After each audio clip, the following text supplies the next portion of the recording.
तो वही किसी दोस्त ने एक चिट्ठी लिखी है। सर, ऐसा क्यों है कि हर बार मैं ही हार जाता हूँ। मेरे सारे दोस्त जो मेरे साथ मेरे ही जितने अक्लमंद थे वो मुझसे आगे निकल गए। मैं ही पीछे रह गया। मेरे माँ बाप ने मुझे सारी चीज़ें दी जो उनके माँ बाप ने उन्हें दी। किसी चीज़ की कोई कसर नहीं छोड़ी, पर मैं हार गया। किसी से पूछा तो उन्होंने कहा कि मेरा पुराना कर्मों का फल है ये। तो मेरे से ही क्यों बुरे कर्म हुए और किस जन्म का फल है ये।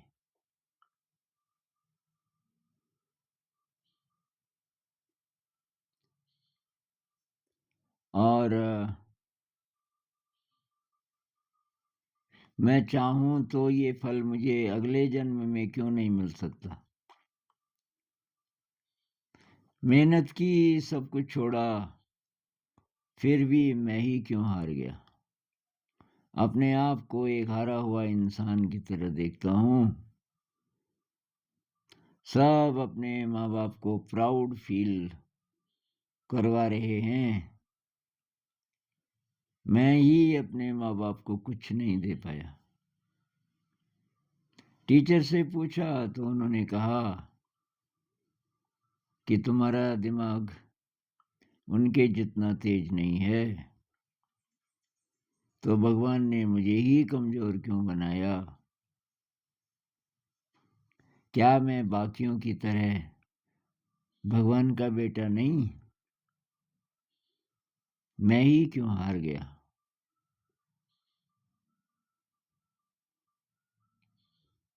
किसी ने दुनिया जीत ली तो किसी ने सोने का महल बना दिया और मैं बस एक मजदूर की तरह उसके दरवाजे पर काम करता हूँ। ऐसी फीलिंग है इनकी। मैं ही क्यों हार गया। और जब मुझे हार नहीं था तो मुझे बनाया ही क्यों बनाने वाले ने।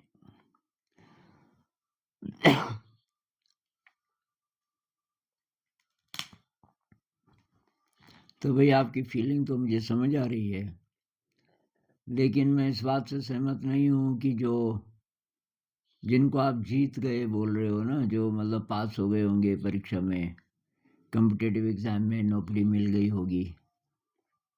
किस सेंस में जीत गए मतलब पेट भरने का इंतजाम हो गया। और वो जॉब कैसी है, असली बात यह है, पेट भरने थोड़ी पैदा हुए हम इस दुनिया में। पेट तो कैसे भी करके भर ही लेंगे। असली बात है कि इंसान बनने की यात्रा है, और वो ये नहीं है। कॉम्पिटिटिव एग्जाम एक चूहा दौड़ है, रैट रेस है। इसमें जो नहीं निकले वो फ्रस्ट्रेटेड, उनके अंदर फिर यही फीलिंग आती है जो आपके अंदर आई है, मैं ही क्यों पीछे रह गया। भाई, बहुत सारे तो पीछे ही रह जाएंगे ना, चाहे कितने भी ब्राइट हों। आपका दिमाग सुस्त है ये जरूरी नहीं है। 15 लाख बच्चे हर साल compete करते हैं, कॉम्पिटिटिव एग्जाम के लिए तैयारी करते हैं, जिनमें से 1500 ही सिलेक्ट होते हैं। इतनी जगह है। और मेरे ख्याल से 15 लाख में से 5 लाख जरूर बहुत ब्राइट होते होंगे, लेकिन कहाँ निकलेंगे जब है ही नहीं वहाँ जगह। बहुत सारे बोलते हैं मैं 1 नंबर से रह गया, 2 नंबर से। भाई, एक एक नंबर से हजारों रह गए। ये दौड़ ही ऐसी है, और इसमें तो शामिल आप ना हो तो ज़्यादा अच्छा है। मेरा ये मानना है कि कॉम्पिटिटिव एग्जाम की तैयारी तब करो जब आप का उन विषयों में इंटरेस्ट है। फिजिक्स, केमिस्ट्री, मैथ्स उदाहरण के लिए, अगर उसमें इंटरेस्ट है तो फेल पास से कोई मतलब नहीं।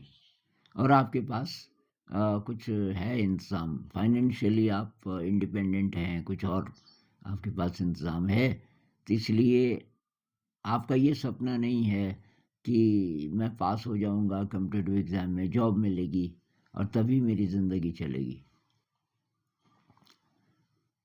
तो भाई मैं तो बहुत लोगों को जानता हूँ जिन्होंने छोड़ा वहाँ से सेलेक्ट होने के बाद।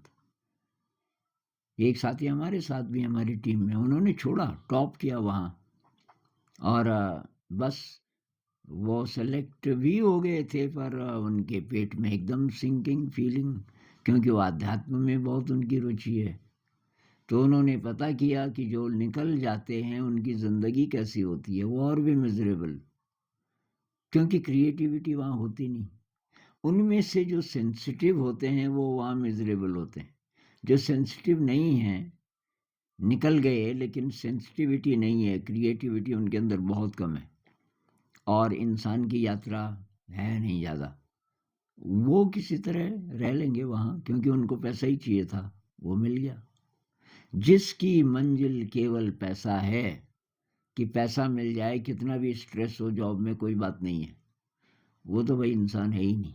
वो इस जीवन को बर्बाद कर रहा है, क्योंकि ये जो जीवन है, मनुष्य जीवन है, ये स्वयं को जानने के लिए है। अनंत का स्पर्श चाहिए इसी जन्म में, और वो साधना से ही हो सकता है, और साधना को सपोर्ट करती है क्रिएटिविटी। मैं ऐसे बहुत लोगों को जानता हूँ। एक बार मुझे कोई बुज़ुर्ग मिले आ, और वो सरदार जी थे, और वो आ, उनके 2 बेटे थे जो संगीत सीख रहे थे, और वो बीच-बीच में मेरे पास आते थे, मेरे से कुछ दोस्ती हो गई, मैं उनसे सुनता था। वो बजाते भी बहुत बढ़िया थे, हारमोनियम, तबला वगैरह, गाते बहुत कमाल का थे। तो उनके पिताजी एक बार मिले और तो उन्होंने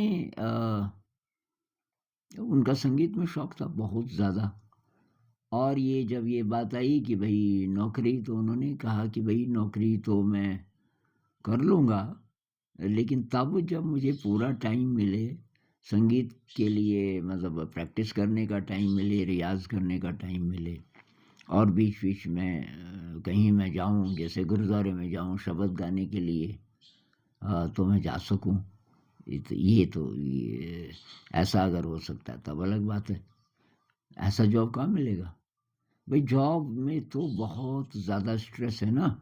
भई एक तो आना-जाना, मेरे एक दोस्त बता रहे थे कि 1.5 घंटा तो बस में लगता है, या बॉम्बे वगैरह में आप हैं तो ट्रेन्स ज़्यादा चलती हैं वहाँ। 1.5 घंटा इधर, 1.5 घंटा इधर, 3 घंटे वो, 7-8 घंटे आप ऑफ़िस में रहेंगे, और ऑफ़िस का जो काम है, उसमें कोई क्रिएटिविटी नहीं है, स्ट्रेस ही स्ट्रेस। कोई-कोई झेल लेते हैं उस सारे स्ट्रेस को उस पैसे के लालच में, और अब छोड़ भी नहीं सकते, बड़ी मुश्किल से तो सेलेक्ट हुए।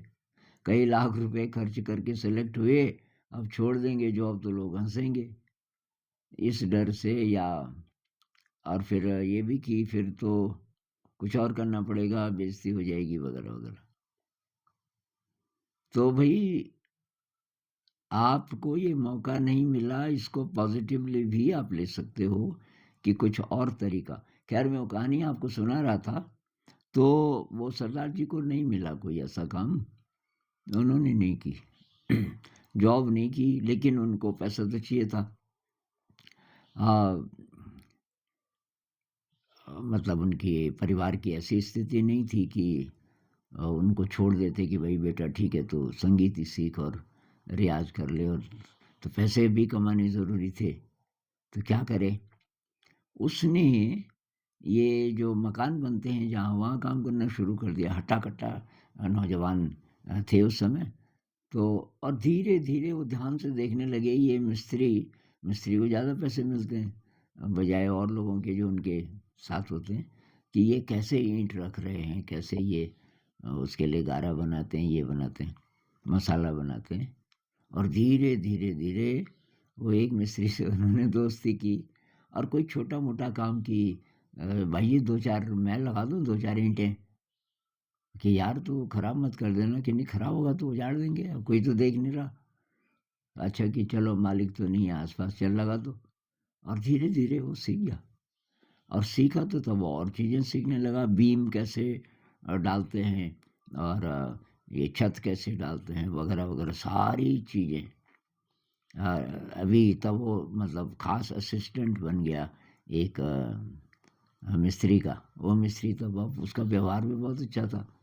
तो कहीं भी काम हो तो वो बोले भाई तू फ्री है उस बीच तो आजा।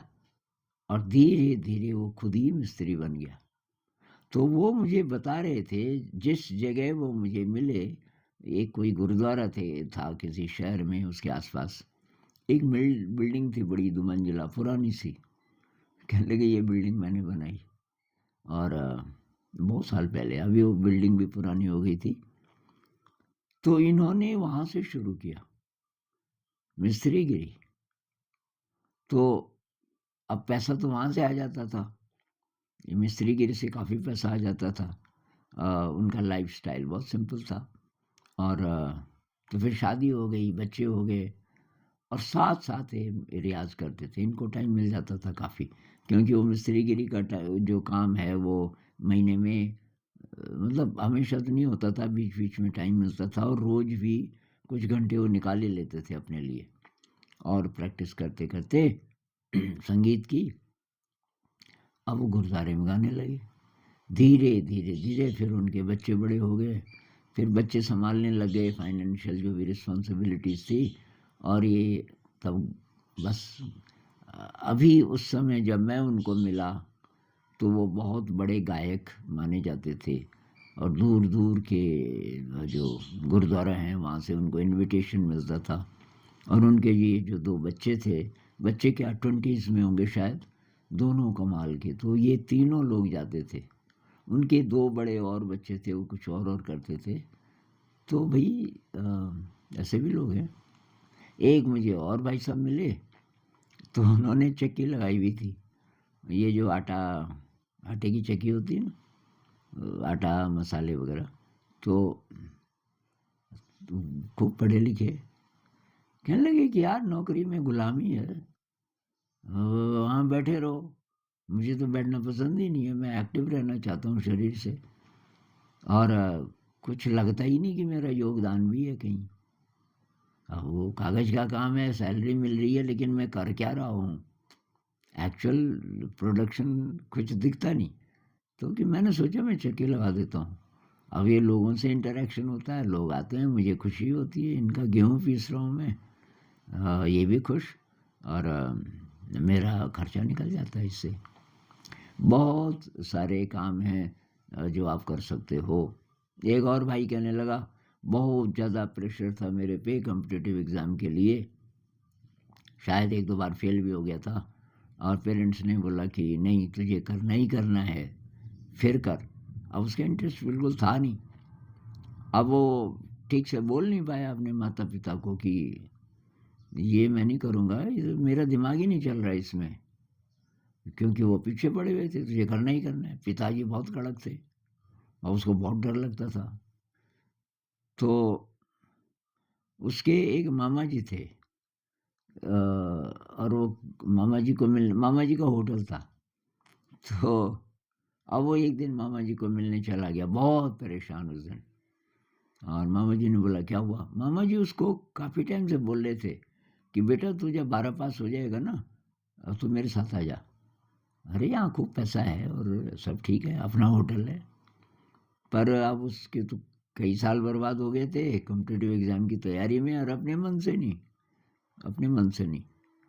तो पहले तो उसने ध्यान नहीं दिया था कि अगर मैं होटल जॉइन कर लूँ तो कैसा रहेगा, लेकिन अब वो सोचने लगा कि यार अगर मैं निकल भी गया मान लीजिए, वैसे तो संभावना कम है, वो दिन भर बैठे रहना कागज़ के साथ, उससे बढ़िया तो यहाँ है। और उसने मामा जी को बोला मैं भी रहूँगा आपके साथ और बहुत बढ़िया उसने मुझे लिखा फिर कि बहुत बढ़िया होटल में मुझे बहुत मज़ा आ रहा है और ध्यान भी करता हूँ और ध्यान में जो शील है किसी को धोखा नहीं देना, उस सब का ध्यान रखता हूँ। हम अच्छे ढंग से मैं मामा जी भी कि अच्छे स्वभाव के हैं और थोड़ा धार्मिक प्रवृत्ति के हैं। मैं मामा जी को बोलता हूँ कि मामा जी कोई धोखाधड़ी नहीं करनी, झूठ नहीं बोलना, किसी चीज़ का रेट अनावश्यक नहीं लेना वगैरह वगैरह। और बढ़िया से बढ़िया चीज़ें बनानी है, लोगों को अच्छी तरह लोगों की सेवा करनी है वगैरह, उसका भी ध्यान रखते हैं और बहुत मज़ा आ रहा है। एक और भाई मिला, बस वो उसने बोला कि गुरुजी आपने एक वीडियो बनाया था कि हजारों रास्ते हैं खुशहाल ज़िंदगी के, 1 साल पुराना कोई वीडियो होगा। उनको भी और भी बहुत सारे रास्ते हैं, और कि बस मैंने तो छोड़ दिया कॉम्पिटिटिव एग्ज़ाम वगैरह, और मैं गांव चला गया। गांव में कि कुछ खेत थे, मैंने फूल उगाने शुरू कर दिए, और फूल की बिक भी रहे हैं, बहुत बढ़िया इनकम भी हो रही है, और दिन भर मैं फूलों के साथ रहता हूँ कि मुझे बहुत मज़ा आ रहा है। तो भाई बहुत तरीके हैं, आप हारे नहीं हैं, बल्कि हो सकता है कि जो आप कह रहे हो ना कि कौन से कर्मों का दुष्कर्मों का फल है वगैरह वगैरह, हो सकता है कि ये इशारा हो, ऊपर वाले की तरफ से इशारा हो कि बेटा तेरी दिशा दूसरी है, और वो ज़्यादा अच्छी दिशा है, क्योंकि उसमें तुम अपने मालिक बन सकते हो। कोई बिजनेस शुरू कर दो, कोई चीज़ तो आपको आती होगी। आजकल बहुत सारी चीज़ें ऑनलाइन की जा सकती है। एक मैंने कुछ दिन पहले शेयर की थी ये बात, कोई साउथ की कोई लड़की थी, और ऐसे ही ये कॉम्पिटिटिव एग्ज़ाम नहीं हुआ क्लियर, 1 बार 2 बार 3 बार, फिर उसने कहा यार वो घर में चली गई, अब क्या करें। उसने क्या किया कि मसालों का एक नया ब्लेंड बनाया। साउथ में अच्छे मसाले होते हैं, जैसे काली मिर्च तो वहाँ बहुत फेमस है, ऐसे ऐसे कुछ मसाले, और वो करके, और एक अपना यूट्यूब वो बनाया, चैनल बनाया, और उसमें वो रोज़ बोले कि ये मैंने बनाया मसाला, अब देखो मैं इसको सांभर में डाल रही हूँ, ये कर रही हूँ, कर रही हूँ।